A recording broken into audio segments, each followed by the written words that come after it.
next on NewsDepth, we meet the guy who keeps the Super Bowl turf in tip-top shape. And helping the environment is top on Biden's to-dos. Ohio's history is full of amazing African-American achievements. Plus, this girl's got a plan to stop the pandemic. NewsDepth is now.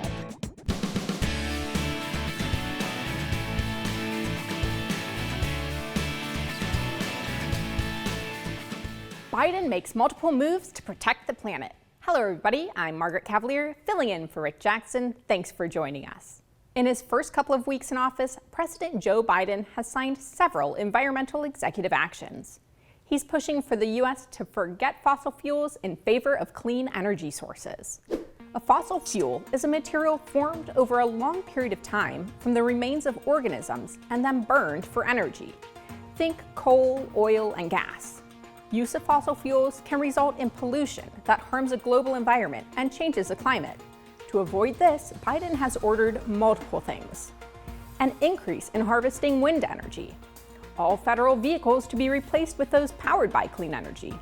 For the U.S. to rejoin the Paris Climate Agreement, an international pact to reduce pollution.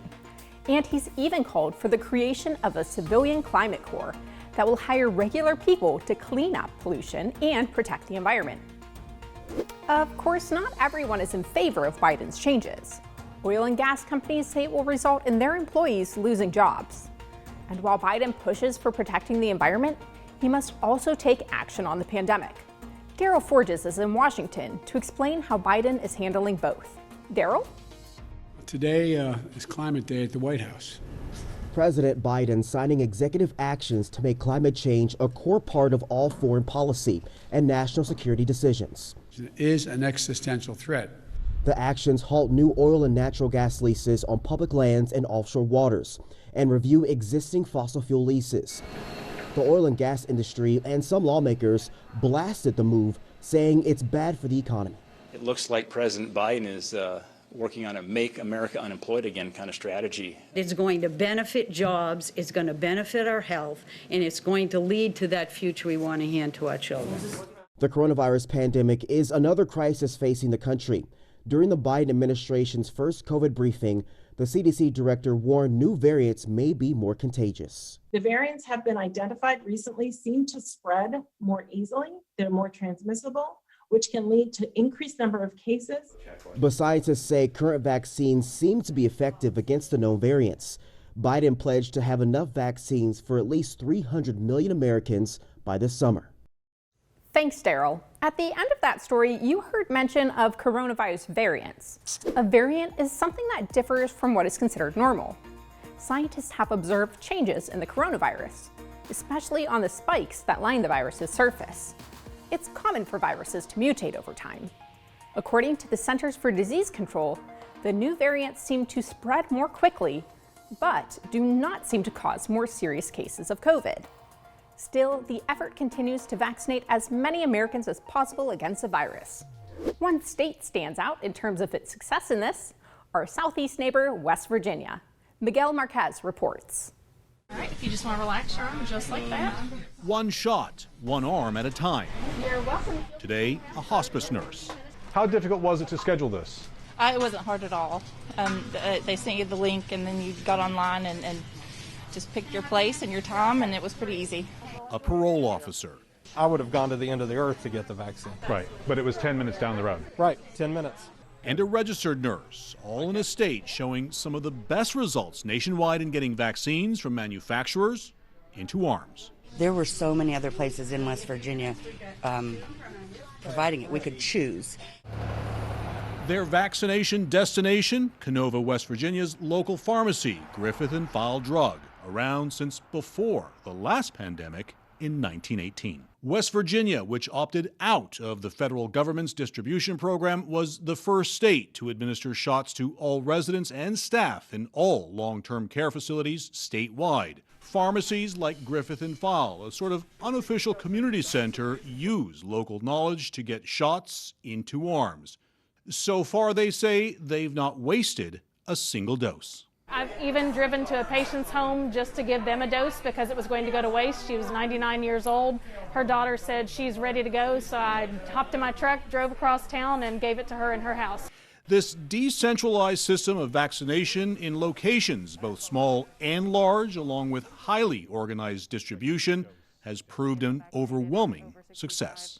What is the most important number for you guys? The most important number is that administration rate. So how many shots are we getting in each week? How many are going into arms? And what is that percentage right now? What's that number? Right now it's at 95% today. 95%. It starts over every week for us. In what was a National Guard gym, the state is coordinating a sort of Amazon-like distribution system.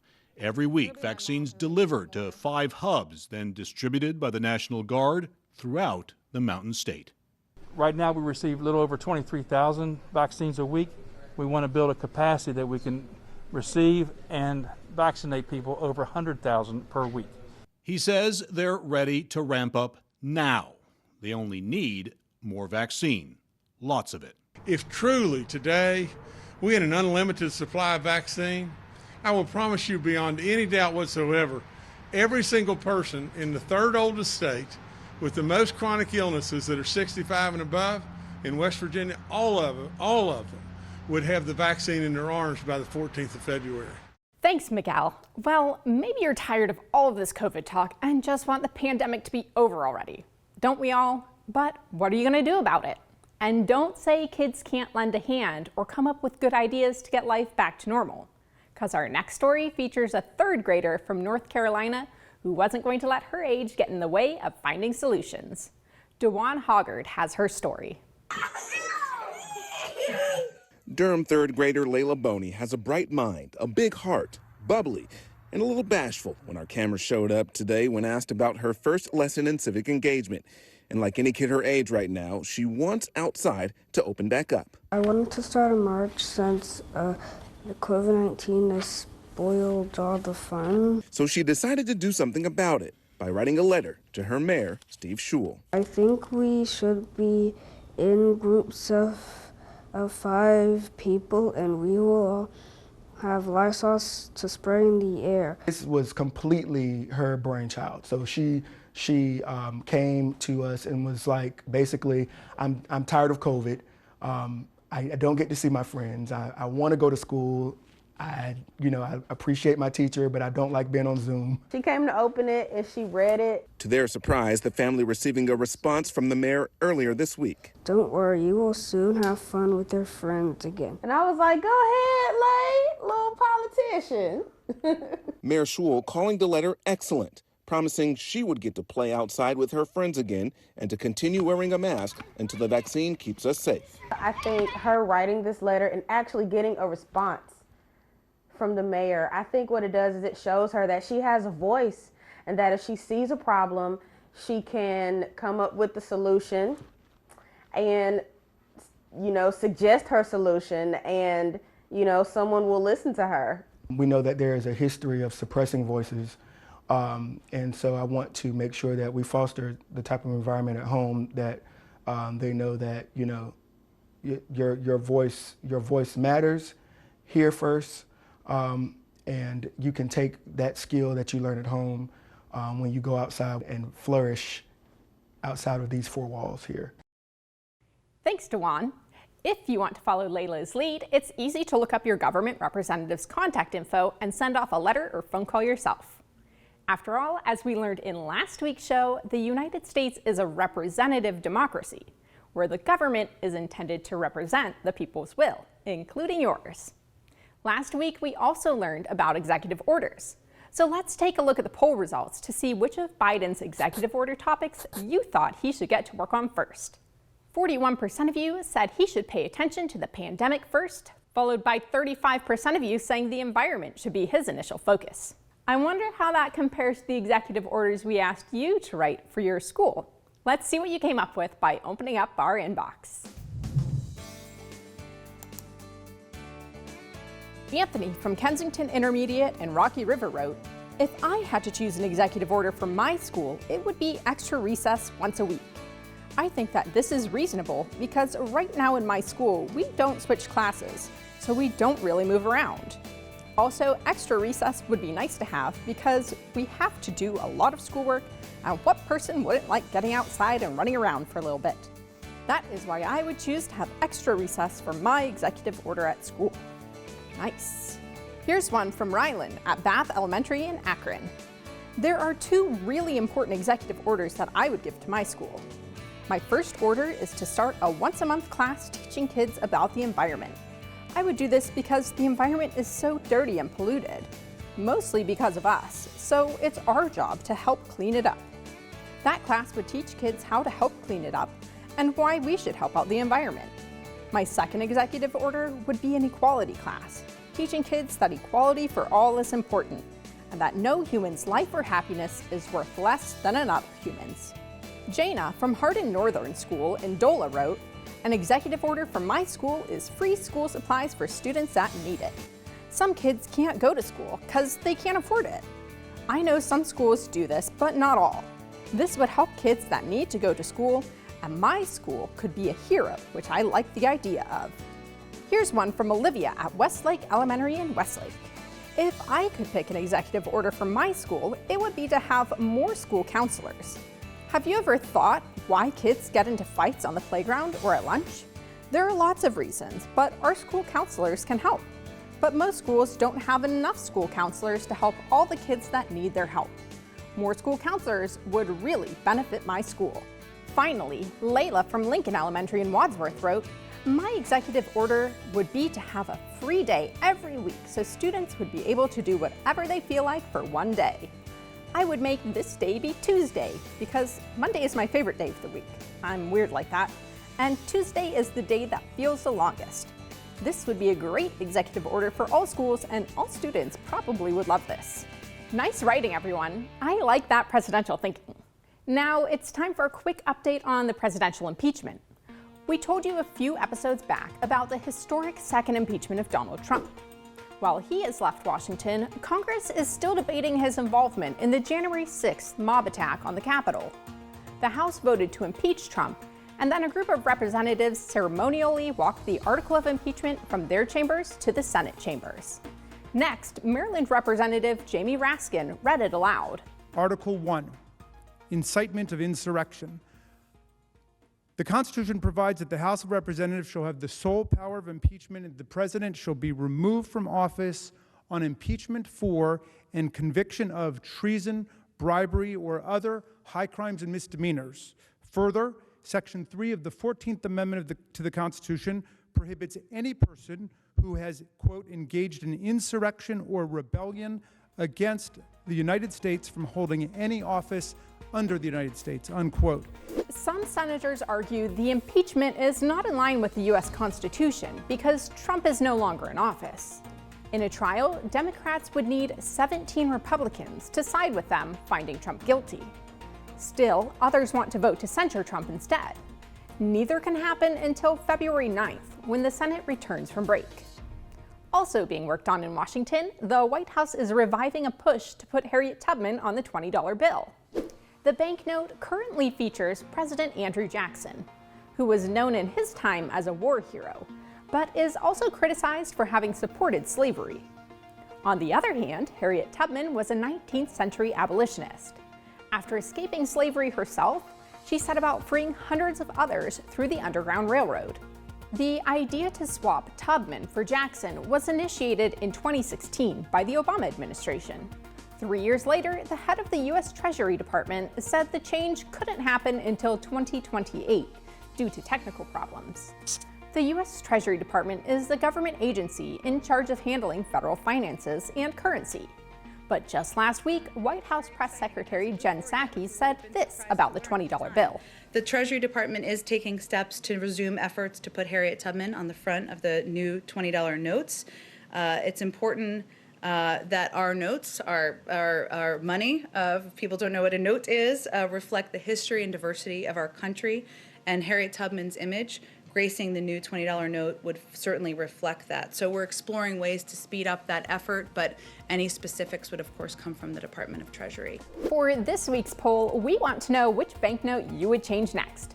Head to our online poll to choose from the $1 bill with George Washington on it, the $5 note depicting Abraham Lincoln, $10 with Alexander Hamilton, $50 with Ulysses S. Grant, or $100 with Benjamin Franklin. Then write to us and tell us who you would like to see on a U.S. banknote. Bonus points if you submit a drawing with your answer. Teachers, you can find this handy worksheet beneath the episode online. Now, our history is full of amazing African American women like Harriet Tubman, who pushed past discrimination to do great things. Mary's got a few more to share with us in this week's Know Ohio. Take a look.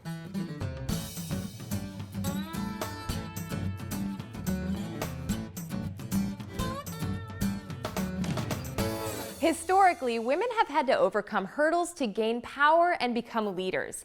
And today we're talking about some famous females who had to overcome a set of extra hurdles because of their race. These African American women showed some major courage, overcame adversity, and inspired change. First up, Hallie Quinn Brown. She was born in Pittsburgh in 1850 to parents who were former slaves. Hallie attended college at the historically black Wilberforce University in Ohio. With her diploma, Brown headed south to begin her career as a teacher. She led classes for children from families working on plantations in South Carolina and Mississippi. But eventually she returned north to teach in Dayton and take up a role as an elocution professor at her alma mater, Wilberforce. Elocution is the skill of giving effective speeches, and boy was Brown good at it. It was said her humorous speeches brought on waves of laughter, and her serious ones brought people to tears. She even gave speeches before the Queen of England. She was widely known for giving speeches about African Americans' lives and the challenges they faced. Brown especially advocated for women. She was a founding member of the National Association for Colored Women's Clubs in 1893 and later served as its president in the 1920s. She also worked for President Calvin Coolidge's election campaign, focusing specifically on black women's issues. Next, let's learn about Yvette McGee Brown. She was born in Columbus in 1960 and graduated from Ohio State University's law program in 1985. Yvette became the first African-American woman elected to the Franklin County Court of Common Pleas.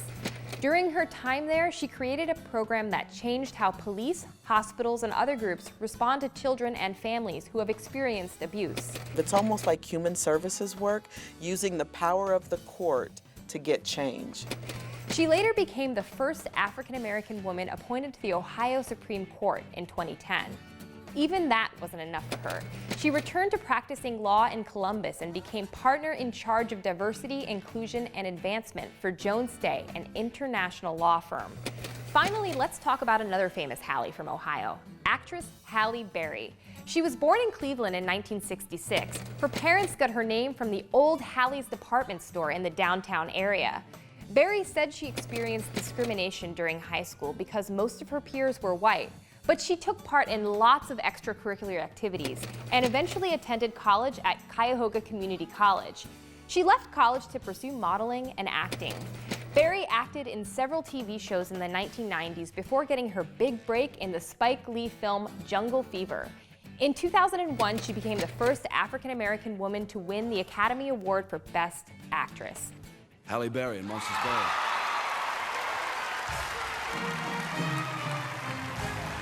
Berry's list of movie credits just keeps getting longer and longer. She even earned a star on the Walk of Fame in 2007. Talk about superstars. These black women from all different times in Ohio history show us how determination to succeed can help you to rise to the top. Thanks, Mary. Hallie Quinn Brown, Yvette McGee Brown, and Halle Berry are just a few amazing African Americans who have come from Ohio. And you can find plenty more on the Know Ohio section of our website. Okay, quick turn of stories here because we always get letters from you asking for more sports news. And yes, there is a big football game coming up soon. Maybe you've heard of the Super Bowl. Well, while we aren't able to cheer for the Cleveland Browns this year, we do have a behind-the-scenes look at the prep that goes into the big game and the 91-year-old who has kept the turf in tip-top shape for every Super Bowl game ever played. Karen Korniak talked with George Toma about his extraordinary career. The field in Tampa Bay is ready for a Super Bowl. just as you would expect with George Toma there. We had to strip the whole field from the Buccaneers, and after we stripped it, we laser graded it, and then we started to lay the sod like 2 weeks ago Wednesday, and so now we're just babying it. That sod was brought in from another state. When you have a Super Bowl on natural grass, you have to start the sod 18 months ahead of the game. So this sod has been grown on the farm in Georgia for 18 months. The NFL logo is painted in the center of the field, and Georgia's painting the Chiefs logo today. We're fortunate that we have the Chiefs end zone template from last year.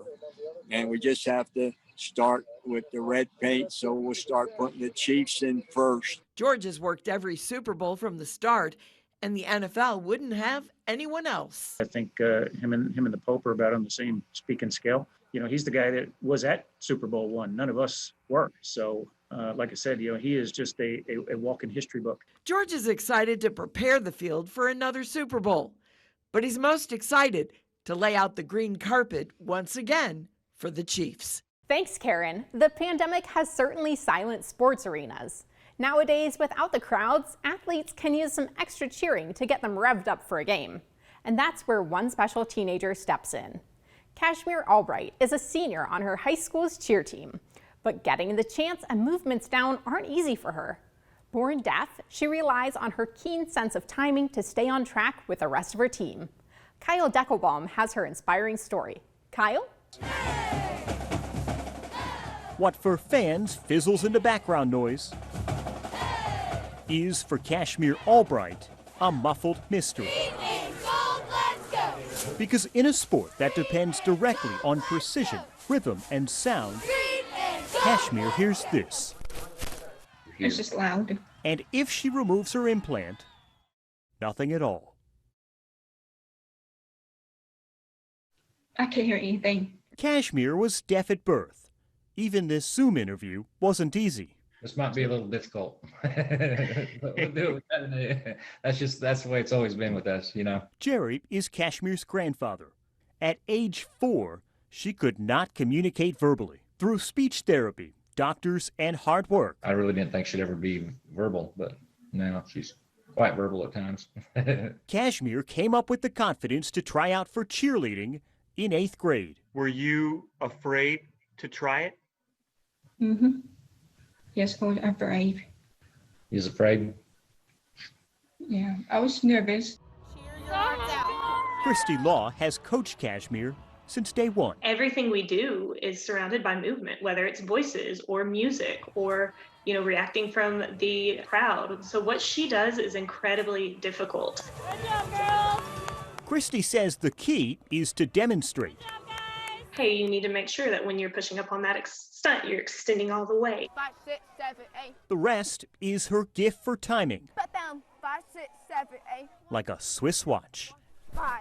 It's amazing how good her timing is. That's always something I've never understood. So the music will start and we'll count in 1, 2, 3, 4. And she'll read our lips. And then just from the first few beats, she can keep on beat through the rest of the routine. Thanks, Kyle. What an inspirational story. And we always like to share some of the inspiring work y'all are up to, so let's get right to our A+ for the week. The Toledo Humane Society has had a huge increase in animals over the last few months, and 2 animal lovers devised a plan to help out. The girls put their do-it-yourself skills to work and raised over $1,000 for the organization. This week's NewsDepth A+ goes to 5th graders Ella Wise and Lucy Stipe from Central Trail Elementary School in Slovenia.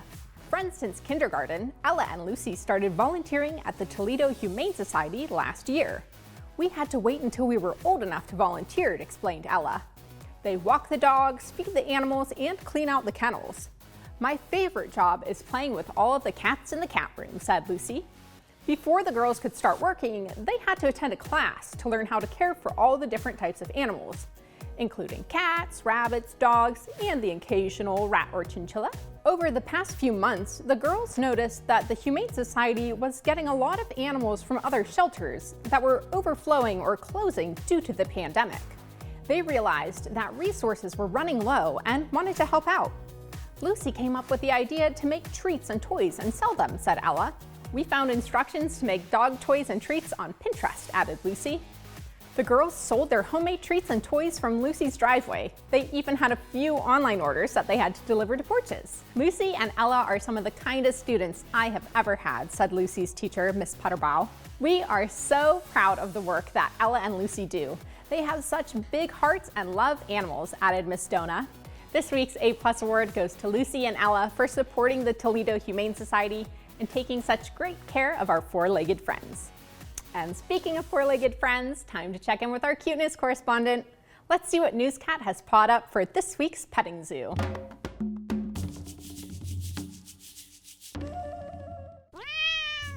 No, NewsCat, the A+ can't count as your story for the week. Quit lying around and find us a story. There we go, that's better. Ah, she does have a story, and it's about a rare whale spotted in Virginia? Interesting. To learn about the aquatic anomaly, click the petting zoo button on our website. Well, thank you, NewsCat, and now that's going to do it for us. But of course, we want to hear from you, and there are plenty of ways to stay in touch. You can write to us. We're at 1375 Euclid Avenue.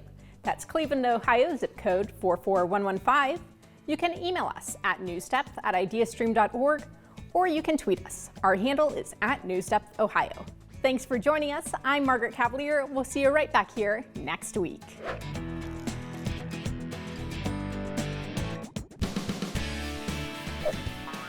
NewsDepth is made possible by a grant from the Martha Holden Jennings Foundation.